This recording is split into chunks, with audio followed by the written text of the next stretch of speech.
അസ്സലാമലൈക്കും. Welcome back to പച്ച വീട്ടിലെ വിശേഷങ്ങൾ. ഇത് ഞങ്ങളുടെ കാശ്മീർ ട്രിപ്പിൻ്റെ നെക്സ്റ്റ് പാർട്ടാണ്. ഈ പാർട്ടിൽ ഞങ്ങൾ ഇൻക്ലൂഡ് ചെയ്തിട്ടുള്ളത് ഗുൽമാർഗിലേക്കുള്ള ഞങ്ങളുടെ യാത്രയും അവിടെയുള്ള ഗൊണ്ടോള കേബിൾ കാറിൻ്റെ ഡ്രൈവ് അതൊക്കെയാണ് ഞങ്ങളിതിൽ ഇൻക്ലൂഡ് ചെയ്തിട്ടുള്ളത്. അപ്പോൾ ഞങ്ങൾ നേരെ പഹൽഗാമിൽ നിന്ന് ഞങ്ങൾ നേരെ എത്തിയത് ഗുൽമാർഗിലാണ്. ഗുൽമാർഗിലെ റോയൽ ഹോട്ടൽ പാർക്കിലായിരുന്നു ഞങ്ങളുടെ സ്റ്റേ അറേഞ്ച് ചെയ്തിട്ടുണ്ടായിരുന്നത്. അങ്ങനെ ഞങ്ങൾ വൈകിട്ട് അവിടെ എത്തി. അവിടെ നിന്ന് ഓൾമോസ്റ്റ് ഒരു 2 കിലോമീറ്ററാണ് ഈ ഗൊണ്ടോള കേബിൾ കാറിലേക്ക് ഉള്ളത്. അപ്പോൾ തലേന്ന് എത്തിയപ്പോൾ തന്നെ ഞങ്ങൾ പലരിൽ നിന്നും അതുപോലെ ഗൈഡിൽ നിന്നും അറിഞ്ഞു ഞങ്ങൾക്ക് അവിടെ അതിരാവിലെ എത്തിയാൽ ടിക്കറ്റ് കിട്ടുള്ളൂ. കാരണം നമ്മൾ നാട്ടിൽ നിന്ന് വരുമ്പോൾ തന്നെ നമുക്കിങ്ങോട്ടുള്ള ഈ ഗൊണ്ടോള കേബിൾ കാറിൻ്റെ ടിക്കറ്റ് കൺഫേം ആയിട്ടുണ്ടായിരുന്നില്ല. അപ്പോൾ അത് കൺഫേം ആവാത്തത് കൊണ്ടും അത് കിട്ടുമെന്നുള്ളൊരു ഡൗട്ടുള്ളത് കൊണ്ടും ഞങ്ങൾ യാത്ര പോലും മാറ്റി വെച്ചാലോ എന്ന് ഉദ്ദേശിച്ചതാണ്. കാരണം കാശ്മീർ വന്നു കഴിഞ്ഞാൽ നമുക്ക് ഒട്ടും ഒഴിവാക്കാൻ പറ്റാത്തൊരു കാര്യമാണ് ഈ ഗൊണ്ടോള കേബിൾ കാർ ഡ്രൈവ് എന്ന് പറയുന്നത്. അങ്ങനെ ഒരുപാട് പേരെ വിളിച്ചും ഇടയിലുള്ള ഏജൻസിനെയൊക്കെ വിളിച്ച് സംസാരിച്ച് ഞങ്ങൾ എക്സ്ട്രാ പേയ്മെൻറ്റ് നടത്തിയിട്ടാണ് ഞങ്ങൾക്ക് ടിക്കറ്റ് കൺഫേം ആയത്. അപ്പോൾ ഞങ്ങളോട് ഗൈഡ് പറയുകയും ചെയ്തു അതിരാവിലെ പോയാലാണ് നമുക്കങ്ങോട്ട് ക്യൂ അധികം നിൽക്കാതെ കടക്കാൻ പറ്റുള്ളൂ എന്ന് പറഞ്ഞു. അങ്ങനെ ഞങ്ങൾ ഹോട്ടലിലെത്തി റെസ്റ്റ് ചെയ്തതിന് ശേഷം രാവിലെ 5 മണിക്കാണ് വണ്ടി പറഞ്ഞിട്ടുണ്ടായിരുന്നത്. അങ്ങനെ 3-4 കാറുകളിലായിട്ട് ഞങ്ങൾ അങ്ങോട്ട് തിരിച്ചു. അപ്പോൾ അത്രയും നേരത്തെ പോകുന്നതുകൊണ്ട് തന്നെ ഞങ്ങൾ വൈകിട്ട് തന്നെ പോയി അതായത് ബൂട്ട്സ് ഞങ്ങൾ റെൻറ്റിന് എടുത്തിരുന്നു. അങ്ങനെ എല്ലാ കാര്യങ്ങളും സെറ്റ് ചെയ്ത് വെച്ചിട്ടാണ് അന്ന് ഞങ്ങൾ കിടന്നത്. അങ്ങനെ രാവിലെ 5 മണിക്ക് എണീച്ച് ഞങ്ങൾ ഇവിടേക്ക് പോകാനായിട്ട് തയ്യാറായി. അപ്പോഴേക്കും കാറ് വന്നു. ഞങ്ങൾ ഓരോരോ കാറുകളിലായിട്ട് അവിടെ എത്തി. അവിടെ ചെല്ലുമ്പോൾ തന്നെ അത്രയും നേരത്തെ ആയിട്ട് പോലും അത്യാവശ്യം ക്യൂ ഉണ്ടായിരുന്നു. ഇതുപോലുള്ള പല ഗ്രൂപ്പുകളും അതിരാവിലെ എല്ലാവരെയും കൊണ്ടുവന്നിട്ട് അവിടെ നല്ല തിരക്കുണ്ടായിരുന്നു. അപ്പം നമ്മൾ പല റീൽസിലും കണ്ടിരുന്നു പലരും ക്യാപ്ഷൻസ് ആയിട്ട് ഇട്ടത് ഇപ്പോൾ ക്യൂവിൽ നിന്നാൽ അറ്റ്ലീസ്റ്റ് നമ്മൾ ഗ്രാൻഡ് ഫാദർ ആകുമ്പോഴെങ്കിലും അവിടെ എത്തുമായിരിക്കുന്നു. അത്രയും തിരക്കാണ് അവിടെ ഉള്ളത്. പക്ഷേ ഒരു കാര്യം എല്ലാവരോടും പറയാനുള്ളത്, നേരത്തെ പോവുകയാണെങ്കിൽ നമുക്ക് വലിയ ക്യൂ ഇല്ലാതെ അങ്ങോട്ട് എത്താം. എങ്കിലും ഞങ്ങളൊരു 1 അവർ ഓളം ക്യൂവിൽ നിൽക്കേണ്ടി വന്നു. അത്ര നേരത്തെ പോയിട്ടും അങ്ങനെ 1 അവർ ക്യൂവിൽ നിന്ന് ഞങ്ങൾ വിചാരിച്ച പോലെ കേബിൾ കാറിൽ കയറാനായിട്ട് പറ്റി. അങ്ങനെ ഞങ്ങൾ കേബിൾ കാറിൽ കയറി. ഈ കേബിൾ കാറിന് 2 ഫേസാണുള്ളത്, ഫേസ് 1 ആൻഡ് ഫേസ് 2. അപ്പോൾ നമ്മൾ ഉദ്ദേശിച്ചത് ഫേസ് 1 പോകാനാണ്. അറൗണ്ട് ഫേസ് 1 ടിക്കറ്റ് റേറ്റ് എന്ന് പറയുന്നത് 820 രൂപയാണ്. പക്ഷെ നമ്മൾ എക്സ്ട്രാ പേയ്മെൻറ്റ് നടത്തേണ്ടി വന്നു. ഫേസ് 2 വീണ്ടും ഒരു 810 രൂപയാണ് കറക്റ്റ് ടിക്കറ്റ് റേറ്റ്. പക്ഷെ നമുക്ക് എക്സ്ട്രാ പേയ്മെൻറ്റ് വേണ്ടി വന്നു. ഞങ്ങളെല്ലാവരും തന്നെ ഫേസ് 1 ആണ് ഉദ്ദേശിച്ചിട്ടുണ്ടായിരുന്നത്. അപ്പോൾ അന്വേഷിച്ചറിഞ്ഞപ്പോൾ ഫേസ് 1 തന്നെ നല്ല കാഴ്ചകളാണെന്നാണ് കേട്ടത്. അങ്ങനെ ഞങ്ങൾ ഫേസ് 1 വേണ്ടിയിട്ട് കേബിൾ കാറിൽ കയറി. ഒരു 10 മിനിറ്റ് റൈഡാണ് നമുക്ക് ഫേസ് 1 ശരിക്കും ഈ കേബിൾ കാർ എന്ന് പറയുന്നത്, ഗൊണ്ടോള കേബിൾ കാർ എന്ന് പറയുന്നത് world's 2nd longest and largest cable car സർവീസാണ്. അപ്പോൾ അവിടെ നമ്മൾ ഫസ്റ്റ് ഫേസിൽ 10 മിനിറ്റ്സ് റൈഡും ഒരു 2600 മീറ്റർ എബവ് സീ ലെവലാണ് കേബിൾ കാർ പോകുന്നത്. അവിടെ ഇറങ്ങിയിട്ട് ഫേസ് 2 നമ്മൾ കയറുമ്പോൾ ഒരു 15 മിനിറ്റ്സ് റൈഡ് ഉണ്ട്. 15 minutes ride almost 4200 metre above sea ലെവലാണ് പോകുന്നത്. അപ്പോൾ ഞങ്ങൾ ഫസ്റ്റ് ഫേസിൽ എത്തിയപ്പോൾ തന്നെ നല്ല സ്നോയും കാര്യങ്ങളുള്ള കാരണം സെക്കൻഡ് ഫേസ് ഒരുപാട് ഹൈറ്റിലായതുകൊണ്ട് ചിലപ്പോൾ ചില കുട്ടികൾക്കും എല്ലാവർക്കും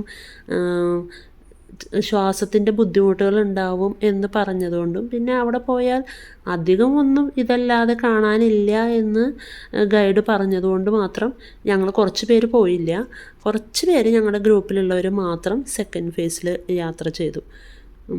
അപ്പോൾ എന്താണെന്ന് വെച്ചാൽ അവിടെ ചെല്ലുമ്പോൾ മൂടൽമഞ്ഞ് കാരണം നമ്മൾ ഉദ്ദേശിച്ച കാര്യങ്ങൾ കാണാൻ പറ്റില്ല എന്നാണ് അവർ പറഞ്ഞത്. അങ്ങനെ ഞങ്ങൾ കേബിൾ കാർ ഫേസ് 1 പോകുമ്പോൾ ശരിക്കും അവിടെ നിന്നുള്ള കാഴ്ച എന്ന് പറയുന്നത് it was A stunning view of Himalayas. ശരിക്കും സ്വർഗത്തിലെത്തിയ പോലെ ഒരു ഫീലാണ് നമുക്ക് തോന്നിയത്. അത്രയും രസമാണ് അവിടെ നിന്ന് കേബിൾ കാറിൽ യാത്ര ചെയ്യുമ്പോഴുള്ള ഹിമാലയയുടെ വ്യൂസ് എന്ന് പറയുന്നത്. ശരിക്കും അതിശയകരമായൊരു കാര്യം തന്നെ. അങ്ങനെ ഞങ്ങൾ ഫേസ് 1 എത്തി. കേബിൾ കാർ കൂടാതെ നമുക്ക് ചെയർ ലിഫ്റ്റ് സൗകര്യമുണ്ട് കേട്ടോ. ഈ ചെയർ ലിഫ്റ്റ് 2011 മുതലാണ് അവൈലബിൾ ആയിട്ടുള്ളത്. അറൗണ്ട് ഒരു 90 ചെയർ ലിഫ്റ്റോളുണ്ട്. അത് ഫേസ് 1, ഫേസ് 2, ഈവൻ ഫേസ് 3 പോലും അതിനുണ്ട്. ഈ ഓരോ ഫേസും കണക്ട് ചെയ്യുന്നത് ഓരോ മൗണ്ടൻസും തമ്മിലാണ് കേട്ടോ, ഓരോ പീക്കുകൾ തമ്മിലാണ്. അതിൻ്റെ കൃത്യമായിട്ട് പേരുകൾ എനിക്ക് ഓർമ്മ വരുന്നില്ല, അത് ഡിസ്ക്രിപ്ഷനിലിടാം. അങ്ങനെ കണക്ട് ചെയ്തിട്ടാണ് നമ്മൾ പോകുന്നത്. അവിടെയും ഒരുപാട് ആക്ടിവിറ്റീസ് ഉണ്ട്. പിന്നെ ഹെലികോപ്റ്റർ ഡ്രൈവ് ഉണ്ട്. പിന്നെ അങ്ങനെ ഒരുപാട് ആക്ടിവിറ്റീസ് അവിടെ ചെന്നാലും ഉണ്ട്.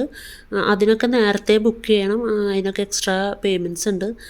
ഞങ്ങളൊന്നും അതിന് യൂസ് ചെയ്തില്ല. ഞങ്ങൾ ഗ്ലൈഡിങ് അങ്ങനത്തെ ചെറിയ ചെറിയ കാര്യങ്ങൾക്കൊക്കെ, സ്ലെഡ്ജിങ് അങ്ങനത്തെ കാര്യങ്ങൾക്കൊക്കെ പോയെങ്കിലും ഹെലികോപ്റ്റർ റൈഡൊക്കെ നേരത്തെ ബുക്ക് ചെയ്യണം എന്നാണ് അവർ പറഞ്ഞത്. ഒരു റൈഡിന് 15,000 എന്നൊക്കെ കണ്ടായിരുന്നു. അപ്പോൾ അതൊന്നും ഞങ്ങൾ യൂസ് ചെയ്തില്ല. അങ്ങനെ ഞങ്ങൾ കേബിൾ കാർ റൈഡൊക്കെ നടത്തി അവിടെ ഒരുപാട് ആസ്വദിച്ച് തിരിച്ചു വന്നു. നമ്മൾ ഗുൽമാർഗിൽ കണ്ടൊരു പ്രത്യേകത എന്താണെന്ന് വെച്ചാൽ, സോനാമാർഗിലെ സ്നോ കുറച്ചും കൂടെ സ്ലിപ്പറിയും ആയിരുന്നു, കുറച്ചും കൂടെ ഹാർഡായിരുന്നു. പക്ഷേ ഗുൽമാർഗിൽ അങ്ങനെ ആയിരുന്നില്ല. എന്താണ് ഈ രണ്ട് സ്ഥലത്ത് ഇത്രയും ഡിഫറൻസ് എന്ന് നമുക്ക് മനസ്സിലായില്ല. കാരണം ഇവിടെ നമുക്ക് നടക്കാൻ ഒരു പ്രയാസവും ഉണ്ടായിരുന്നില്ല, ആരും സ്ലിപ്പ് ചെയ്യുന്നുണ്ടായിരുന്നില്ല. അതുകൊണ്ട് തന്നെ എല്ലാവരും വളരെയധികം എൻജോയ് ചെയ്തത് ഗുൽമാർഗിലെ സ്നോ ആണ്. ഒരുപാട് ആൾക്കാർ അവിടെ റീൽസ് എടുക്കുകയും, പിന്നെ അത്ര തണുപ്പ് മറ്റോടത്ത് നമുക്ക് അനുഭവപ്പെട്ട അത്രയും ഒരു തണുപ്പ് ഇവിടെ ഫീൽ ചെയ്തില്ല. കുറച്ചും കൂടെ നമ്മൾ കംഫർട്ടബിൾ ആയിരുന്നു. ശരിക്കും സോനാമാർഗിൽ നമ്മൾ പോകുമ്പോൾ അത്രയും പ്രിപ്പയർഡ് ആയിരുന്നില്ല. പക്ഷേ ഇവിടെ നമ്മളെല്ലാവരും പറഞ്ഞത് വെച്ചിട്ട് നമ്മൾ വളരെ പ്രിപ്പയർഡ് ആയിട്ടാണ് പോയിട്ടുണ്ടായിരുന്നത്. പക്ഷേ അത്ര തണുപ്പ് നമുക്ക് ഫീൽ ചെയ്തില്ല. അങ്ങനെ അവിടെ നന്നായി എൻജോയ് ചെയ്ത് ഞങ്ങൾ തിരിച്ചു വന്നു.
ഇനി ഞങ്ങൾ അടുത്തത് പോകുന്നത് ഡാൽ ലേക്കിലാണ്. ഡാൽ ലേക്കിലെ വിശേഷങ്ങൾ ഞങ്ങൾ അടുത്ത വ്ളോഗിൽ ഇൻക്ലൂഡ് ചെയ്യാം.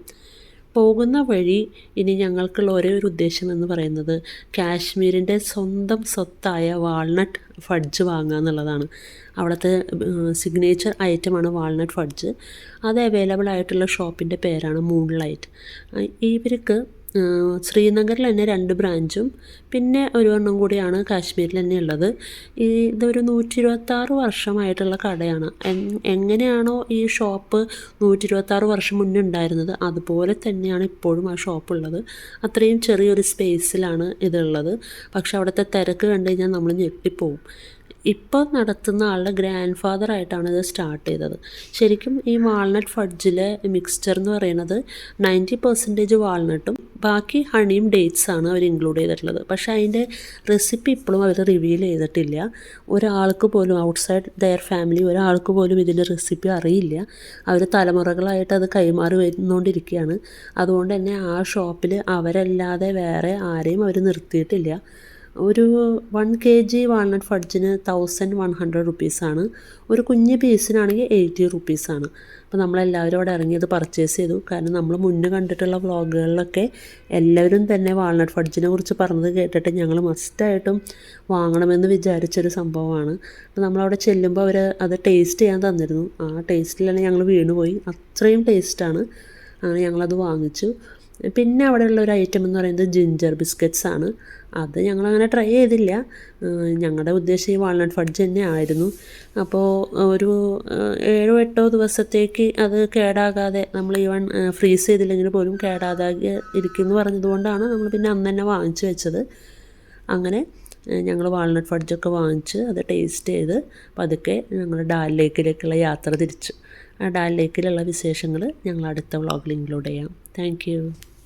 Keep watching and give comments.